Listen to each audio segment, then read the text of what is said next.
Hello and welcome to my workshop. Today I'm cutting a mortise for this live edge bench I'm making. I have a really solid bench to work on. And I made my own mortising chisel. Came out really nice. And with that, chop out the majority of the wood, and then the other chisels, really nice and sharp.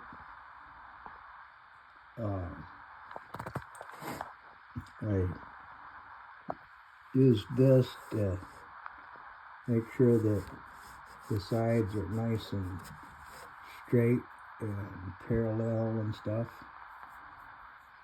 Oh, thank you for watching Walter's Workshop.